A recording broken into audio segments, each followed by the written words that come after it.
You're at the grocery store. There's a tank of lobsters in the corner, crawling over each other, claws banded shut. The price tag says $30 a pound. You think about it for a second. Special occasion food, maybe anniversary dinner, celebration meal. Too expensive for Tuesday. You walk past. 300 years ago, lobsters were punishment food. Colonial governments had laws limiting how often you could feed them to prisoners, because serving it too often was considered cruel and unusual. The same creature you save up for was something people rioted against eating. Let's explore the process. Colonial America was drowning in lobsters.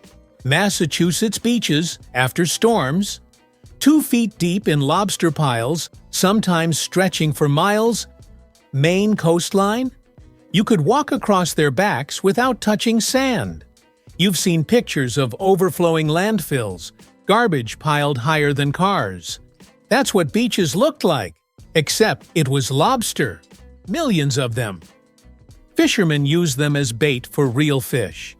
Farmers ground them up as fertilizer, spreading lobster pulp across fields. Native Americans taught colonists to bury them around corn plants for nutrients. Free protein nobody wanted, rotting on shorelines, attracting flies. People didn't think lobsters were disgusting because they were ignorant. No refrigeration meant lobsters were dead for days, sometimes a week before cooking. You've opened week-old shrimp and recoiled from the smell. That ammonia hit, the slime texture. Imagine that, but larger, and that's your dinner. Rotten shellfish, mush texture, decay smell. You wouldn't eat it either.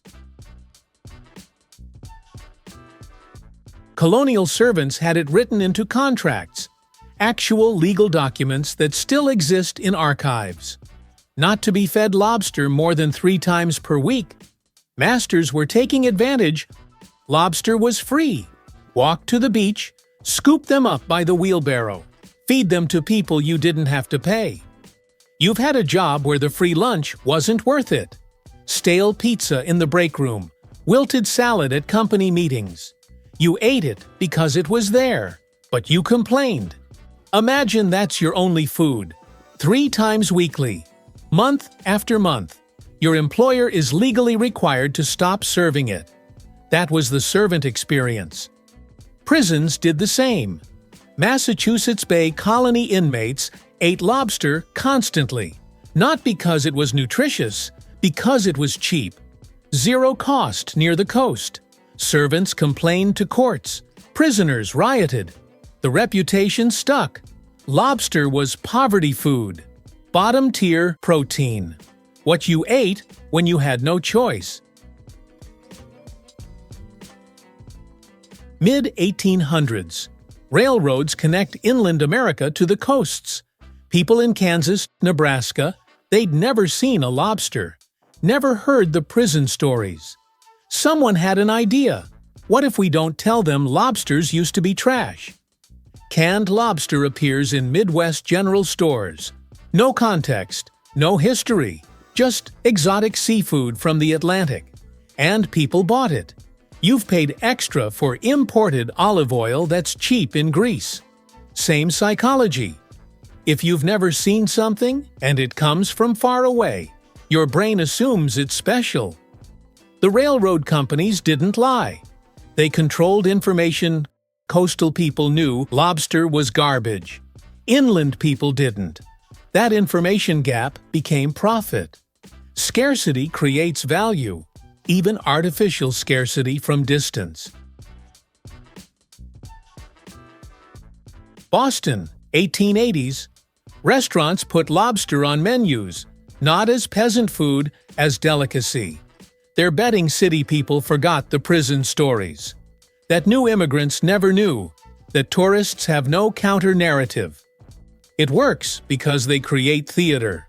Lobster bibs, specialized crackers, melted butter in individual cups. The ritual makes it fancy. You've been to restaurants where they bring out steak on a sizzling plate with unnecessary drama. You're paying for performance. Same strategy, century earlier. Here's the kicker. The restaurants aren't lying about the lobster itself. It tastes good when fresh, but they're rewriting context. They're charging significant money, and price becomes proof of value. When something costs $30 a pound, you taste it differently than when it's free. Your brain justifies the expense. The lobster tastes better because you've decided it's worth what you paid. 20th century cements it. Lobster appears in Hollywood films as rich people food. Fancy hotel menus feature it. Seaside resort ads use lobster as luxury symbol. The story gets rewritten. Lobster was always luxury, always special occasion. You've seen Valentine's Day ads with lobster tails and champagne. That image is younger than your grandparents. Marketing. Incredibly effective marketing, but marketing nonetheless. Final irony? Modern lobster fishing is so regulated that lobster actually is scarce now. Seasons, size limits, trap restrictions, V-notch programs protecting breeding females. We turned abundant trash into genuine rarity through conservation laws. The performance became reality. We're protecting what we used to shovel onto fields as fertilizer. What transformed? Not the lobster. Atlantic lobster genetics are identical to 300 years ago. Same species, same taste, same texture when fresh. Three things shifted. First, refrigeration. Fresh lobster tastes completely different from rotten lobster. Once you could keep them alive in tanks until cooking, the experience transformed. The mushiness disappeared. The decay smell vanished. Second, scarcity replaced abundance. Railroads depleted coastal populations by opening new markets. Overfishing in the late 1800s made them rare for the first time. What was everywhere became somewhere specific. Third, narrative replacement. Restaurants told a new story. Most people had no competing story. They were new to the country, from inland, or young enough that prison stories felt like ancient history. The new version stuck through repetition and consensus.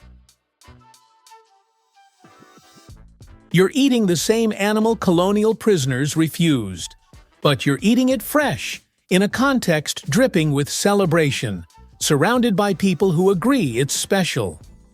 Next time you're at that grocery store tank, you'll see both versions. The $30 luxury and the beach fertilizer. Both true, both real, separated by time, refrigeration, and the stories we chose to remember.